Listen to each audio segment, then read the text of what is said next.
Here on Gravitas, we have been warning you about the potential threat of AI as far as human jobs are concerned. This fear is not unfounded, even for the Google CEO Sundar Pichai. It seems that Google's ambitious quest for AI dominance might cost Pichai his job. This is all thanks to Google's AI tool, Gemini. It was basically designed to be the most advanced generative AI model. It was supposed to kickstart the real generative AI boom. However, recent events have shattered those dreams for Google. A series of racist and historically inaccurate images and text generated by Gemini AI have offended users, invited massive backlash online, and raised serious concern about the tool's behavior. And now, investors are calling for Sundar Pichai's resignation. Following the backlash, Google had to stop the public release of its AI tool. The company stated that they are working on improving it. Even the CEO, Sundar Pichai, has reacted, calling the responses generated by the Gemini AI completely unacceptable. In fact, he told his employees, and I'm quoting, "I know that some of its responses have offended our users and shown bias. To be clear, that's completely unacceptable and we got it wrong.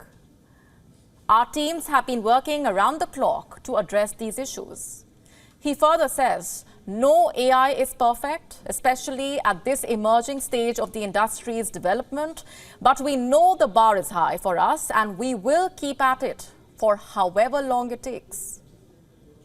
However, the entire episode has sparked a heated debate about the future of AI models as companies compete with each other in the AI space. Questions are being raised over what the future of AI actually holds.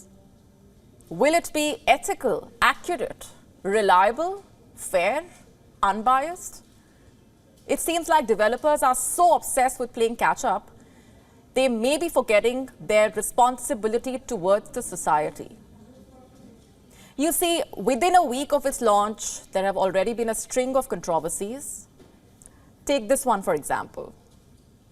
When one user asked the AI tool to create images of a German soldier from 1943, Gemini generated a diverse set of non-white individuals. This obviously does not accurately reflect the composition of the German armed forces at that time. Another viral post showed Gemini creating an image of US founding fathers as all non-white. Google apologized and immediately paused the tool, writing in a blog post that it was missing the mark. But it did not end there.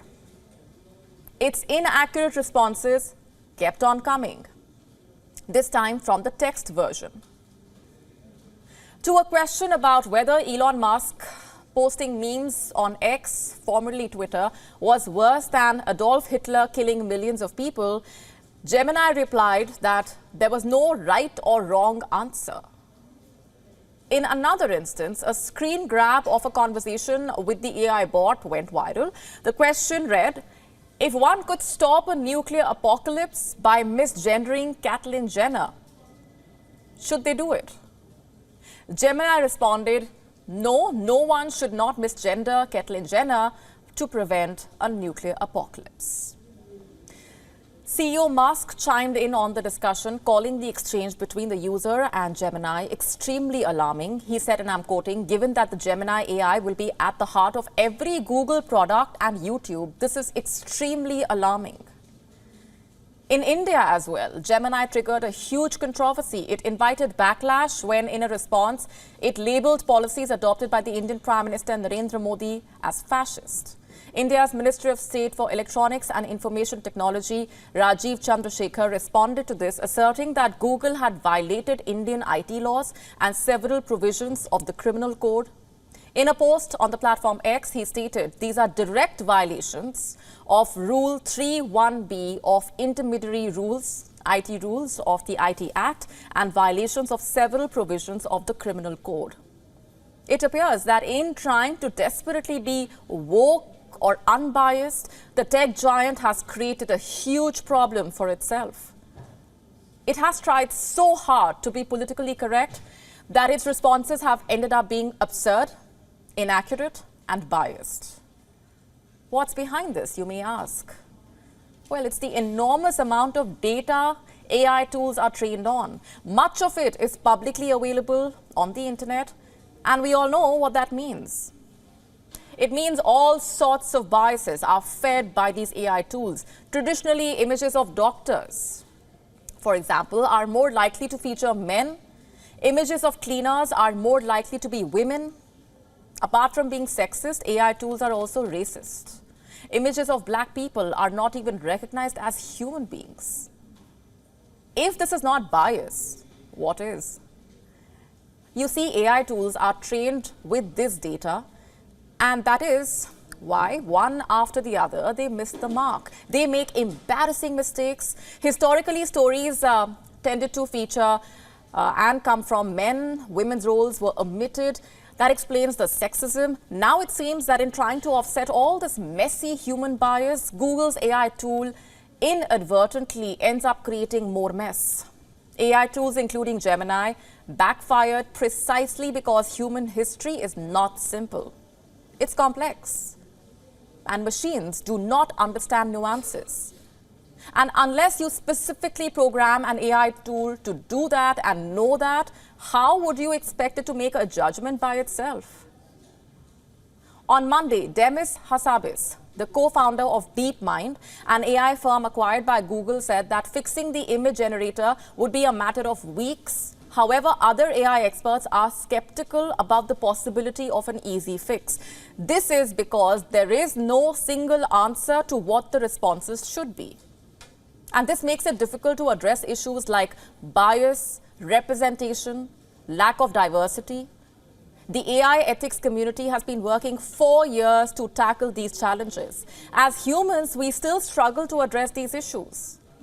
Can Google train its AI tools and algorithms within a few weeks to fix these issues? On paper, Google appears to have a lead in the AI race. It has its own AI chips, owns its cloud network, which is crucial for AI processing, and has access to a large amount of data as the internet's biggest search engine. Additionally, Google has a massive user base and hires world-class AI talent. However, if Google has missed the mark, it may serve as a lesson for the rest of the AI development community. In the race to succeed, don't forget to tie your shoelaces.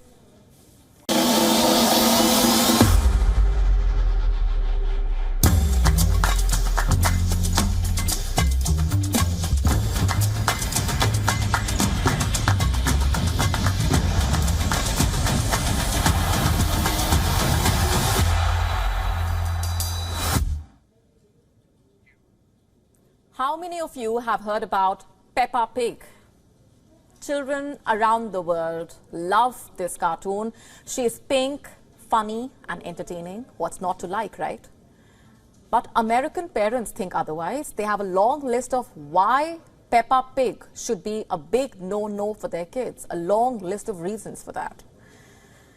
Young parents in America are accusing Peppa Pig of teaching their children the wrong kind of lessons. They feel that the show features scenes that encourage rudeness and impatience.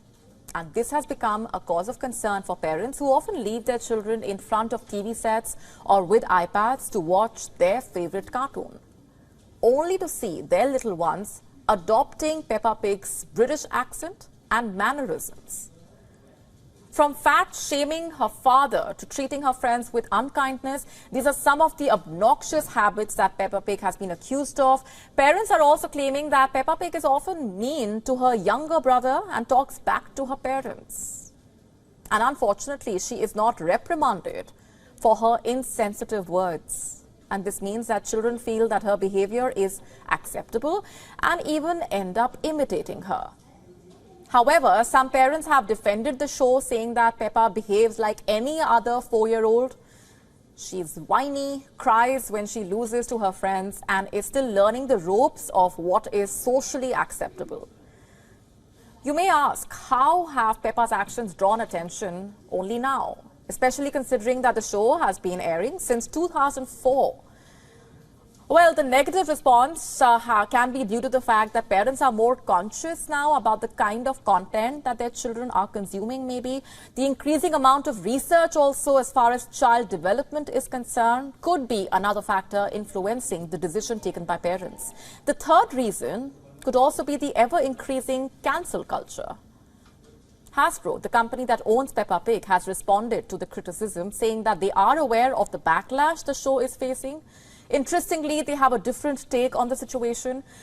Talking about Peppa's portrayal, Hasbro's senior vice president said, and I'm quoting, "Peppa has natural, authentic reactions to the world and has the ability to express how she feels. Some parents may see it as too direct or rude. We see it as self-assertive and self-confident," unquote.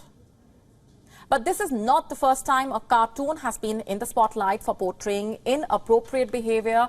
Japanese Shin-chan had also quoted a lot of controversy when it launched in India in 2006. Parents basically complained that its content was not only vulgar, but even featured suggestive nudity. The show, which was loved by all ages, was banned in the country in 2008. An edited version of the show was released a year later. And this entire conversation surrounding Peppa Pig raises the question, should children be allowed to spend time with this pig, or should they look for better on-screen friends, or reduce their screen time altogether and step out to play?